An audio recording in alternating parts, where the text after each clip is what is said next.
அனைவருக்கும் அஸ்ஸலாமு அலைக்கும் வரஹ்மத்துல்லாஹி வபரகாத்துஹு. வணக்கம். இன்று பங்கு சந்தை, ஸ்டாக் மார்க்கெட் அல்லது ஷேர் மார்க்கெட்னு சொல்லுவோம். பங்கு சந்தை இது மிக முக்கியமான ஒரு வார்த்தை. ஒரு நாட்டினுடைய பொருளாதார விருத்தியில் அதிக பங்கு வகிக்கக்கூடிய ஒரு விடயம்தான் இந்த ஸ்டாக் மார்க்கெட் அல்லது ஷேர் மார்க்கெட். பங்கு சந்தை பங்குச்சந்தை என்றால் என்ன என்ற விடயத்தை நாங்கள் தெளிவாக பார்ப்போம். முதல் 5 கேள்விக்கு நாங்கள் விடை தேடுவோம். முதலாவது கேள்வி, பங்கு என்றால் என்ன? இரண்டாவது கேள்வி, பங்கு சந்தை என்றால் என்ன? மூன்றாவது கேள்வி, சிஎஸ்சி அதாவது கொலம்போ ஸ்டாக் எக்ஸ்சேஞ்ச், கொழும்பு பங்குகள் பரிவர்த்தனை நிலையம், அவர்களுடைய பணிகள் என்ன?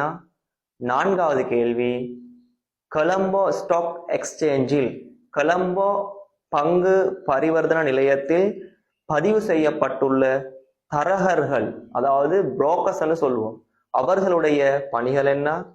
ஐந்தாவது கேள்வி, பங்கு சந்தையில் எமக்கு முதலீடுகளை மேற்கொள்ள முடியுமா, எமக்கு இன்வெஸ்ட் பண்ண முடியுமா என்றதை நாங்க தெளிவாக பார்ப்போம். வாங்க வீடியோவை முழுமையாக பார்வையிடுங்க. முதலாவது கேள்வி, பங்குகள் என்றால் என்ன? கம்பெனிகள், கூட்டிணைக்கப்பட்ட பொது கம்பெனிகள் தனக்கு தேவையான மூலதனத்தை, முதலை சிறிய பிரிவுகளாக பிரிக்கும். இங்கு சிறிய பிரிவுகளாக பிரிப்பதுதான் பங்குகள் என்று நாங்கள் குறிப்பிடுவோம். உதாரணமாக, ஒரு கம்பெனிக்கு 10 மில்லியன் ரூபாய் மூலதனம் தேவைப்படுகிறது என்று கருதுவோம். அந்த கம்பெனி 10 மில்லியன் ரூபாவை ரூபாய் 10 படி 1 மில்லியன் பங்குகளாக பிரிக்கும். இதுவே பங்குகள் என்று நாங்கள் குறிப்பிடுவோம்.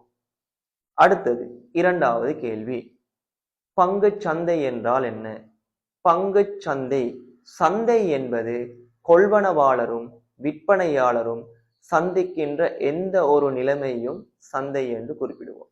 ஆகவே இங்கு பங்கு சந்தை என்பது பொது கம்பெனி அல்லது கூட்டிணைக்கப்பட்ட பொது கம்பெனி தனது பங்குகளை கொள்வனவு விற்பனை செய்யும் எந்த ஒரு நிலைமையும் நாங்கள் பங்கு சந்தை என்று குறிப்பிடுவோம்.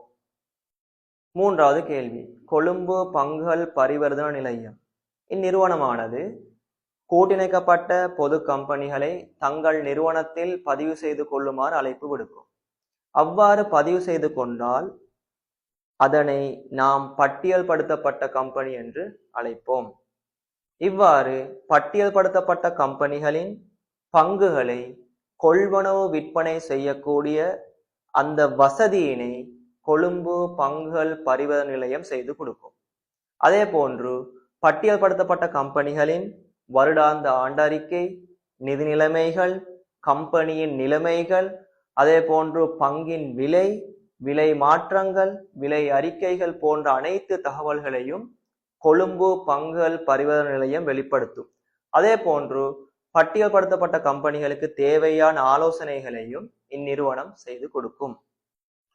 நான்காவது கேள்வி, பங்கு தரகர் கம்பெனிகள் என்றால் என்ன? அதாவது பட்டியல்படுத்தப்பட்ட கம்பெனிகளின் பங்குகளை கொள்வனவு விற்பனை செய்வதற்கு முதலீட்டாளர்களுக்கு வசதியினை செய்து கொடுப்பதற்காக வேண்டி கொழும்பு பங்குகள் பரிவர்த்தனை நிலையத்தில் பதிவு செய்துள்ள கம்பெனிகள் பங்கு தரகர் கம்பெனிகள் என்று அழைக்கப்படும். இவர்கள் முதலீட்டாளர்களுக்கு தேவையான அனைத்து வசதிகளையும் செய்து கொடுக்கும். அடுத்து ஐந்தாவது கேள்வி, பங்கு சந்தையில் பட்டியல் படுத்தப்பட்ட கம்பெனிகளின் பங்குகளை எமக்கு வாங்க முடியுமா? ஆம், நிச்சயமாக வாங்க முடியும். ஆனால் கட்டாயமாக நீங்கள் பங்கு தரகர் கம்பெனிகளில் ஏதோ ஒரு கம்பெனியை தெரிவு செய்து அவர்களினூடாகவே பங்குகளை கொள்வனவு விற்பனை செய்வதற்கு முடியும். அதே போன்று பங்கு சந்தையில் பங்குகளை கொள்வனவு விற்பனை செய்வதால் 2 விதமான லாபங்களை உங்களுக்கு அனுபவிக்க முடியும். முதலாவது பங்கு லாபம், இரண்டாவது முதலீட்டு லாபம். ஆகவே தொடர்ந்து எம்மோடு இணைந்திருங்கள். நிச்சயமாக பங்கு சந்தை சம்பந்தமான அனைத்து தகவல்களையும் நாம் உங்களுக்கு வழங்குவோம். அதே போன்று உங்களுக்கு தெரிந்த மேலதிக தகவல்களை பதிவு செய்யுங்கள், அதனையும் நான் கருத்தில் கொள்கின்றேன். அஸ்ஸலாமு அலைக்கும் வரஹ்மத்துல்லாஹி வபரகாத்துஹு. வணக்கம்.